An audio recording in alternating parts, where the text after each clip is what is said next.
আসসালামু আলাইকুম সবাইকে। আজকে আবারও নতুন একটি রেসিপি নিয়ে হাজির হয়েছি। আজকে আমরা তৈরি করব চিংড়ি মাছ দিয়ে করলা ভাজি। তো চলুন দেরি না করে শুরু করা যাক। এ পর্যায়ে প্রথমেই আমরা করলাগুলোকে সুন্দর মতো কুচি করে কেটে নিব।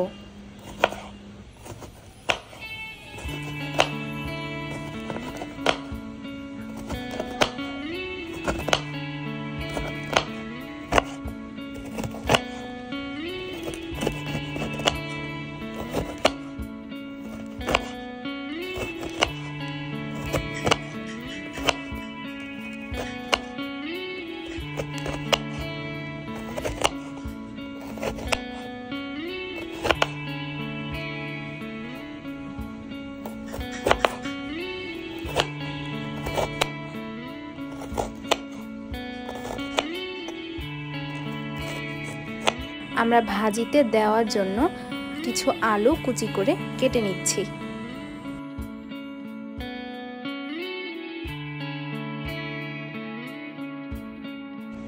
দেখতেই পাচ্ছেন আমরা করলাগুলোকে কিভাবে কেটেছি এবং আমাদের সাথে সাথে আলু কাটা শেষ।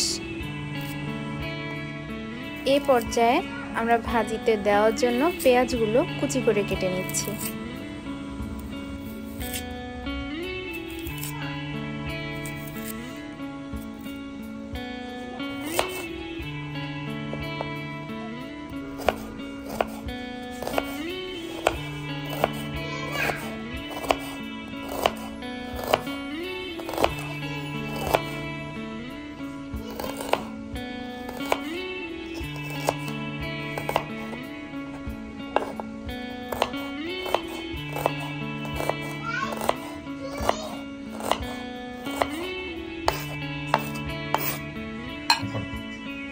আমরা কিছু কাঁচা ঝালও ফালি করে নিব।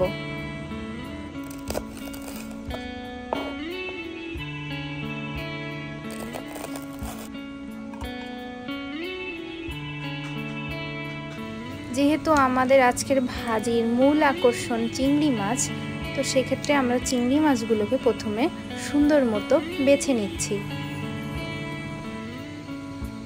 এই যে আমাদের চিংড়ি মাছগুলো প্রায় বাছাও শেষ। এখন আমরা ভাজি ভাজার জন্য প্রথমে কড়াইয়ে পরিমাণ মতো তেল দিয়ে নিচ্ছি।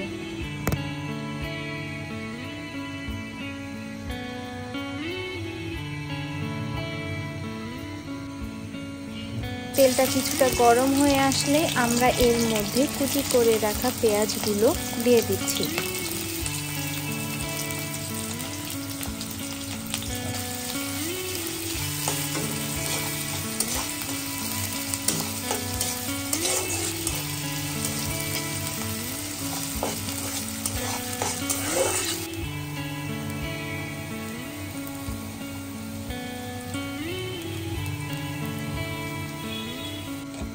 পেঁয়াজ ভাজতে ভাজতে এদিকে আমরা চিংড়ি মাছগুলোর মধ্যে কিছুটা পরিমাণ হলুদ দিয়ে সেগুলো মাখিয়ে আমরা ভাজার জন্য পেঁয়াজের মধ্যে দিয়ে দিচ্ছি।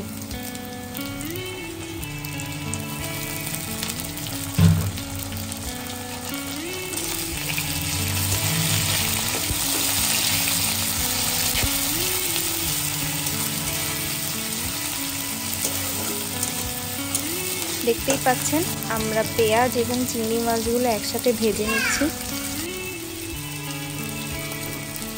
পেঁয়াজ আর চিংড়ি কিছুটা রং পরিবর্তন করলে আমরা এর মধ্যে কেটে রাখা আলু এবং করলাগুলো দিয়ে দিচ্ছি।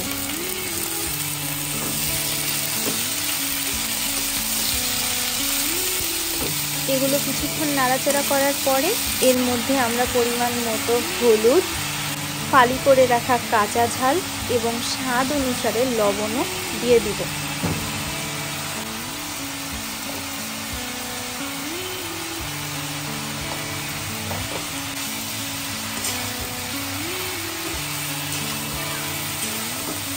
এ পর্যায়ে সবগুলো উপকরণ একসাথে ভালো মতো নেড়ে চেড়ে এগুলো সিদ্ধের জন্য ঢাকনা দিয়ে ঢেকে দিতে হবে। আমাদের ভাজিটা প্রায় হয়ে এসেছে। এ পর্যায়ে আমরা কিছু ধনেপাতা কুচি করে এর মধ্যে দিয়ে দিচ্ছি। যারা ধনেপাতা খান না তারা এটা অ্যাভয়েড করতে পারেন। এখন ধনেপাতা সহ ভাজিটা আরও একবার ভালো মতো নেড়ে নিতে হবে।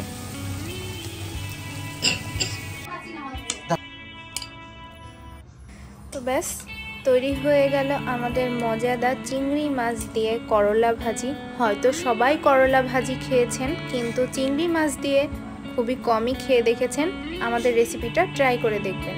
এরকম আরও মজার মজার রেসিপি পেতে অবশ্যই আমাদের ইউটিউব চ্যানেলটি সাবস্ক্রাইব করবেন এবং আমাদের ফেসবুক পেজটিতে ফলো দিয়ে পাশে থাকবেন। ধন্যবাদ সবাইকে।